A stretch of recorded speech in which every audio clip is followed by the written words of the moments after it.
Each Easter weekend in Maquoketa, a group of music lovers known as the Bunny Band gets together to preserve pieces of the past. Their unusual hobby involves playing and recording rare band marches from Eastern Europe that might otherwise be lost in obscurity. Given the unique aspect of the music and the expertise of the musicians, it's no wonder that members of the Bunny Band jump at the chance to participate each year.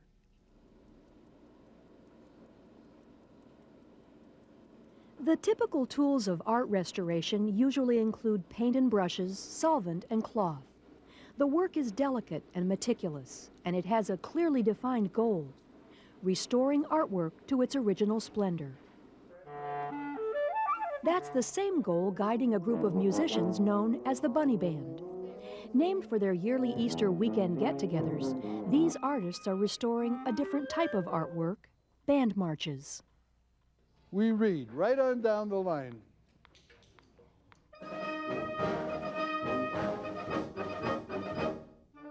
Once a prominent form of music, the popularity of marches peaked at the beginning of the 20th century. For reasons both political and social, thousands of European marches haven't been played publicly for decades. Volunteering their musical skills, the Bunny Band restores marches through the simple act of playing them. Over the long holiday weekend, they perform 20 marches from Eastern Europe, never before heard in North America, and record them so they can be shared with academics and band fans on 3 continents. I don't mean to sound melodramatic, but we do have a tremendous sense of destiny, that what we do is important, that maybe this is the only time this particular march is going to get played. Since the collapse of communism in Eastern Europe, hundreds of unknown marches have poured out of libraries and conservatories looking for someone to play them. The band community has taken the challenge. People don't understand there's this whole underground of band as a hobby. And for all of us in the band, it's a hobby. Check the fingering chart for the first pitch, okay? George Fowler conducts the Bunny Band. The retired director of bands at Illinois State University, Fowler began the Bunny Band at the request of Bob Ho, a philanthropist and march lover.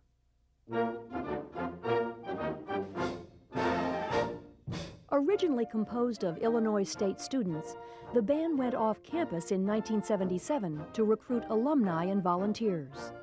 The Bunny Band continued recording in 2 Illinois towns until 1999, when the host school could no longer sponsor the project. That was when Jay Kahn, Maquoketa Middle School band director and 20-year member of the Bunny Band, volunteered. I raised my hand because I figured, now wait a minute, we've got a room almost identical to the size of the room we've been using in Illinois. So now I've gone from that high school boy out in California being so jealous of all these guys, and now I'm hosting it. And I'm just about ready to burst. It's just so exciting. I tell you, I look forward to this all year long. And when they leave, I've got postpartum depression for weeks. From the top, this is everybody. The opportunity to play unique music is a large part of the attraction for the members of the band. The marches George selects require an adjustment in how the instrumentalists play. It's very difficult for the musicians to respond to. First of all, it's a more laid-back kind of style. They don't seem to hurry like Americans hurry, not only in music, but in everything else. They merely sit back there and play solidly to the beat. In fact, they hang back of the beat just a hair, like a good American dance band of the 40s or 50s might do. And it's that surging forward that gives American marches their excitement. At the same time, it's that pulling back that gives the European marches their power. Okay, it's not a jazz tune. Treat it more like a grace note and we'll be together. Indiana resident and former band director Ed Ballinger has been struck by the Bunny Band's ability since his first day with the group.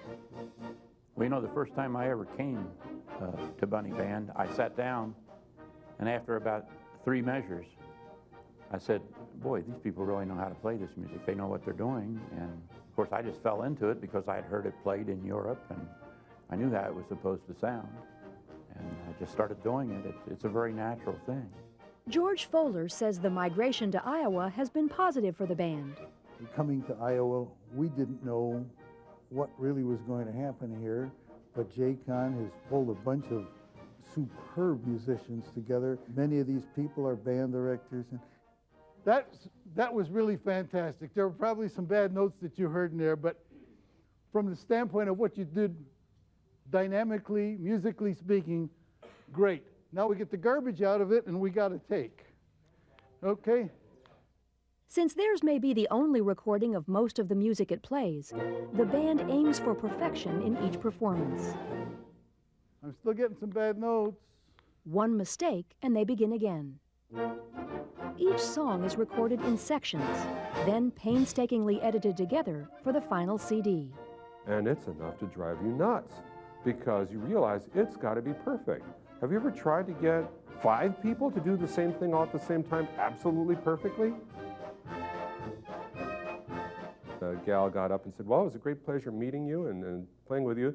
I got to tell you, that was the most anxiety, tension-filled good time I've ever had. An Easter weekend spent resurrecting forgotten music goes beyond a hobby and swings toward passion. So far, 500 marches have been returned to the world, and 20 more reappear each spring. The soil warms, the bunny band appears, music blooms. Former band director Ed Ballinger, who promotes the playing of marches and circus music, believes the best way to cultivate interest in marches is by playing them. There are so many bands nowadays that don't play marches, and I'm on a constant journey to try to introduce marches of all kinds to bands and get them playing them again. My vocation has also become my avocation. I guess that's unusual. Generally, a person who makes eyeglasses all day doesn't want to go home and make eyeglasses.